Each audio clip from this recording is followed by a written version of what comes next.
പവികാന്തൻ നിങ്ങൾ എവിടെ നിൽക്കുന്നത്? അല്ല കുഴപ്പമില്ല, ഒരു തത്സമയ സംപ്രേഷണം ചെയ്യാനുണ്ടായിരുന്നു. ടീന ഉണ്ട് ഇവിടെ, ഈ ടീനയെ വെച്ച് ഞാൻ അഡ്ജസ്റ്റ് ചെയ്യാം.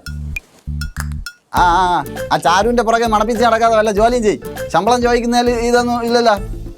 മനുഷ്യ ഇവിടെ കട്ട വെയിലത്ത് കിടന്ന് കട്ടപ്പണി എടുക്കുകയാണ്, അറിയാവോ? ശരി ശരി ശരി. വൈകുന്നേരം റിപ്പോർട്ട് ചെയ്യണം ഓഫീസിൽ. അത് പുതിയ നിയമം. റിപ്പോർട്ട് ചെയ്താലേ ഇനി ശമ്പളമുള്ളൂ. ശരി, നിൻ്റെയിലും കൂടെ ആണ്. വൈകുന്നേരം ഇനി ഓഫീസിൽ റിപ്പോർട്ട് ചെയ്യണം കേട്ടോ. പിന്നെ നിന്റെ ഫോൺ പെട്ടെന്ന് എടുക്കും. വല്ല നടന്നത് വല്ലതും അറിഞ്ഞ? പിന്നെ ഇപ്പം ഉണ്ടായ സംഭവം എന്താ വെച്ചാൽ ഇവര് പപ്പിയെ കുറിച്ച് അന്വേഷിക്കുന്നുണ്ട്. പപ്പി മിസ്സിംഗ് ആണ്. പപ്പി നിങ്ങളുടെ കൂടെ താമസിക്കുന്ന? അറിയില്ലേ? പപ്പിനെ അറിയത്തില്ലേ? ഡോക്ടറേറ്റ് ഒക്കെ കിട്ടിയെന്നൊക്കെ പറഞ്ഞു നടക്കുന്ന ഈ മുതുകിഴങ്ങ് ജയ അവിടെ. അപ്പൊ ഇതൊന്നും അറിയാതെ നിൽക്കുകയാണ്. അങ്കിൾ അവിടേക്ക് ഉണ്ട്, പക്ഷെ അങ്കിളിന് അവരെന്തൊരു പേടി പോലെ ഫീൽ ചെയ്തിട്ടുണ്ട്. അവന് പേടി തന്നെ. അതല്ലേ ഈ ഇവിടെ നിന്ന് ജോലി രാജിവെച്ച് പോയത്? പേടി കാരണമാണോ? പിന്നെ പേടിത്തോണ്ടനല്ലേ അവൻ. അവന്റെ പെണ്ണിനെ വിളിച്ചിറക്കാൻ വരെ ഞാനും മറ്റേ പിള്ളേരൊക്കെ അല്ലേ പോയത്. അതുപോലും ചെന്ന് ചോദിക്കാൻ കഴിവില്ലാത്ത. അപ്പൊ എന്തായാലും അവരിപ്പം അവന്തിയെ കുറിച്ച് അന്വേഷിക്കുന്നുണ്ട്. അവന്തി എന്ന് പറയണ മറ്റേ കൊച്ച്, മറ്റേ എവിടെ ക്ലിനിക്കിൽ എന്റെ റൂമിലുള്ളത്. അല്ല ഇവര്, അതാണ് എന്റെ ഡൗട്ട്. കാരണം എന്താ വെച്ച് കഴിഞ്ഞാൽ ഇവരിങ്ങനെ അവിടെ കൊച്ചിനെ നോക്കാനല്ലേ അവര് വന്നത്. വന്ന ആളെന്തിനാ ഞങ്ങളുടെ എല്ലാവരുടെയും ഡീറ്റെയിൽസ് അന്വേഷിക്കുന്നേ? എന്റെ ബലമായ സംശയം മനുഷ്യ കടത്തുകയാണ് ഇവർക്ക്. പിന്നെ എന്നെ ഭയങ്കര പേടിയാട്ടോ. ജേർണലിസ്റ്റ് നമ്മുടെ ഒരു ജേർണലിസ്റ്റ് എന്ന് പറയുമ്പോഴത്തേക്കും നമുക്കൊരു വാല്യൂ ഉണ്ടല്ലോ തന്നെ. അത് ആ ഒരു പേടി അവർക്കുണ്ട്. കഴിഞ്ഞ ദിവസം എന്നെ പേടിയുണ്ട്. കഴിഞ്ഞ ദിവസം ഞാൻ അവരുടെ റൂം സെർച്ച് ചെയ്യാൻ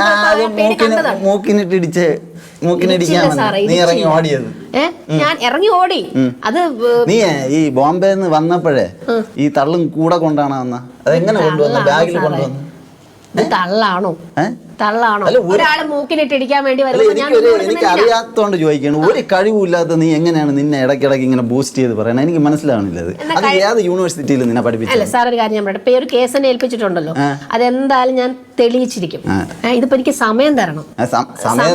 സമയം തന്നല്ലോ. ഇതിപ്പോ നീ കണ്ടുപിടിച്ച കേസ്, നീ കൊണ്ടുവന്ന കേസ്, എത്ര സമയം വേണോ എടുത്തോ. പക്ഷേ ആ പേരിൽ ഇവിടെ നിന്ന് സ്കൂട്ടാവാൻ നോക്കരുത്. എവിടുന്ന്? ഈ കമ്പനിയിലെ ജോലികൾ ചെയ്യാതിരിക്കാൻ നോക്കരുത്. ഇവിടത്തെ കാര്യങ്ങൾ കൂട്ടത്തിൽ അന്വേഷിക്കണുള്ളൂ. അപ്പൊ ഇതിപ്പോ എന്താന്ന് വെച്ച് കഴിഞ്ഞാല് അവരിന്ന് ഞാൻ അന്വേഷിക്കാനൊക്കെ റൂമിലൊന്നും കയറാനൊക്കെ ഇച്ചിരി പാടുണ്ട്. അപ്പൊ എന്തായാലും ഞാൻ ഇപ്പൊ സാറ് പറഞ്ഞ പോലെ അവരറിയാതെ റൂമിൽ കയറിയിട്ട് സെർച്ച് ചെയ്യാം. സെർച്ച് ചെയ്തിട്ട് ഞാൻ ഒരു വഴി പറഞ്ഞുതരാം. അത് അതേപോലെ ചെയ്ത് കഴിഞ്ഞാൽ കൂടെ ഒരു സോന എന്ന് പറഞ്ഞിട്ട് ആ ലേഡിയുടെ മുഖത്ത് ഭയങ്കര പേടി ഒക്കെയാണ് ചില സമയത്ത് കാണുന്നത്.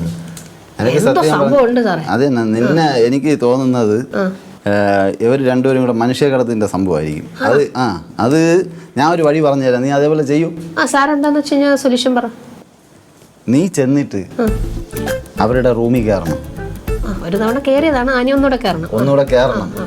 കയറിയിട്ട് അവരുടെ ഫോൺ അടിച്ചു മാറ്റാൻ നോക്കണം. ഫോണിൽ ലോക്ക് ഉണ്ടെങ്കിൽ നമുക്ക് തുറക്കാം. അതൊക്കെ ഞാൻ എടുത്തോളാം. നീ ഫോൺ അടിച്ചു മാറ്റിയിട്ട് നീയാണ് അടിച്ചു മാറ്റിയതെന്ന് അവരെ അറിയരുത്. മനസ്സിലായല്ലോ? നീ അതും കൊണ്ട് ഇങ്ങ് വാ, ബാക്കി നമുക്ക് തപ്പാം. അല്ല, ഫോണൊക്കെ അടിച്ചു മാറ്റുമ്പോ നീ വെറുതെ കള്ളി എന്നുള്ള പേരും എല്ലാം കേൾക്കുമോ? ഞാൻ ഇതുവരെ അങ്ങനെ കേൾപ്പിച്ചിട്ടില്ല. വീണ്ടും പേടിയല്ല. നീ ഡിറ്റക്റ്റീവ് ജേർണലിസ്റ്റ് എന്നുള്ളത് മാറ്റിയിട്ട് വല്ല കവിതയാ കഥയാ എഴുതാൻ പോ. അവിടെ കവിയരങ്ങ് നടക്കുന്നു. അവിടെ ചെന്ന് ഇരുന്ന് വായും പൊളന്ന് ഇരുന്ന് കഴിഞ്ഞാൽ ഉച്ചയ്ക്ക് മറ്റേ ബിരിയാണി കൊടുക്കും. അത് മാറ്റി തിന്നിട്ട് വീട്ടിൽ പോയി കിടന്ന് ഉറങ്ങാം. എന്റെ പൊന്നു കൊച്ചാ, ഒരു കാര്യം ഏറ്റെടുത്ത് അത് ഉത്തരവാദിത്തത്തോടെ ചെയ്യാൻ നോക്കണം. മനസ്സിലായി? കണ്ടുപിടിക്കാം. സമയം തന്നാ മതി. നീ അത് സമയം ചോദിക്കാനാണോ ഇപ്പൊ വന്നത്? ആദ്യം ഫോണിൽ അടിച്ചു മാറ്റി എന്താന്ന് വെച്ചാൽ ചെയ്തോ. അത് അടിച്ചു മാറ്റി കഴിഞ്ഞാൽ അവരാരെയൊക്കെയാണ് വിളിക്കുന്നത്, അവർക്ക് ആരൊക്കെയാണ് മെസ്സേജ് അയക്കുന്നത്, അതൊക്കെ വെച്ചിട്ട് നമുക്കൊരു ലിങ്ക് കിട്ടും. അതുവഴി പിടിച്ചങ്ങ് കയറാം. അത് പറഞ്ഞപ്പോഴാണ് അവരിടയ്ക്ക് ഫോൺ ഇങ്ങനെ മാറി എന്നൊക്കെ രഹസ്യം പറയുന്ന പോലെ സംസാരിക്കുന്നത് ഞാൻ കാണാറുണ്ട്. അപ്പൊ സംഭവം മനസ്സിലായല്ലോ. അപ്പൊ അതിൽ തന്നെ ഇതിന് ഞങ്ങളെയൊക്കെ കടത്താനാണോ? ആയിരിക്കും. നിന്നെ കടത്തിയിട്ട് ഒരു കാര്യമില്ല. എന്നിട്ട് എന്തിനാന്തോ? അതുകൊണ്ടാണ് നിന്നെ മാറ്റി വെച്ചിരിക്കുന്നവര്. നല്ല പിള്ളേരെയൊക്കെ പിടിച്ചോ. എന്നെ മാറ്റി വെച്ചിട്ടൊന്നുമില്ല. അടുത്ത ചിലപ്പോ ഞാനായിരിക്കും. അതന്നെ. അവന്തിയെ കുറിച്ചാണല്ലോ അന്വേഷിച്ചോണ്ടിരിക്കുന്നത്. അപ്പൊ പെട്ടെന്ന് ചെല്ല് മക്കള്. ആ പാന അവിടെ വെച്ചിട്ടോ. അയ്യോ, അടിച്ചു മാറ്റൊന്നല്ല. അല്ല, മനസ്സിലായി. ചെല്ല്. ഞാൻ ന്യൂസ് ഒന്ന് എഡിറ്റ് ചെയ്ത് വിടട്ട്.